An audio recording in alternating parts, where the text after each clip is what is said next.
So, Nick, was that a little bit of a redemption swim after you didn't make the team in the 100 last year, you think? I mean, I definitely came into this meet wanting to do well in that one.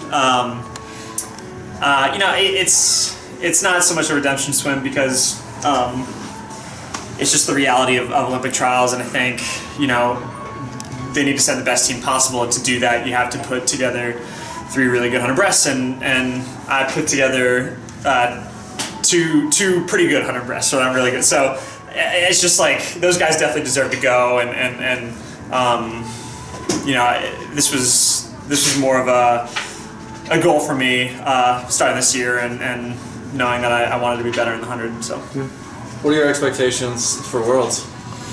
Gotta be just as good or better. You know, this is a good tune-up meet, I guess. Yeah, is to go out there and compete with those guys, and you know, whoever shows up at Worlds is going to be ready to go, and they're going to, you know, be at least that fast. So need to go and compete.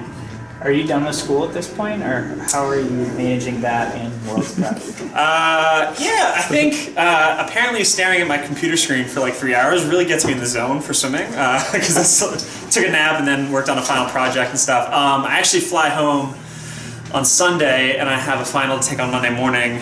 And then I'm going to DC, and then I'm coming back to finish up a couple of final project stuff. So it's not over yet. It's almost over, and when it is, I will be relieved.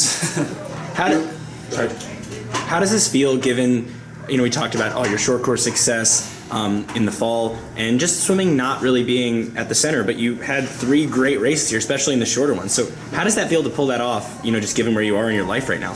Yeah, it's great. It's something I can't really describe, and I know it's not, it's all connected, right? It's like, because I put in all the work, you know, the past 8 years that I've been able, it gives me the opportunity to kind of work on other things and you know, still be sharp, still be good, competitive in the water. And I think that's something that I tend to overlook, because I'm like, oh, like sprint training is cool, but it's also like I have a great background from everything that I've done, and you know, I think it's all kind of connected and how I perform this year. So yeah. Little friendly wager on team tier between you and Michael now?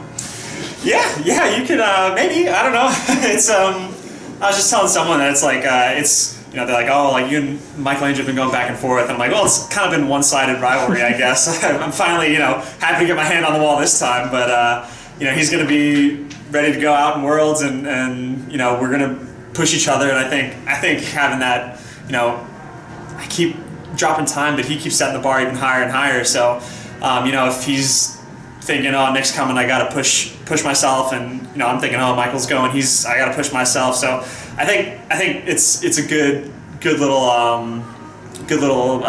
you know, teamwork that we're having here, and that'll show out hopefully in Budapest. Last question. How important is getting into the 57s? You're knocking on the door now. Do you think about milestones like that, or are you just swimming for place?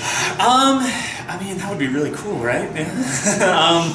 Yeah, no, it's you know, expectations. I try not to get caught up in the details of what I want to go. I think there's certain things that I can clean up about that race. I think there's certain things I can get better before Budapest for sure.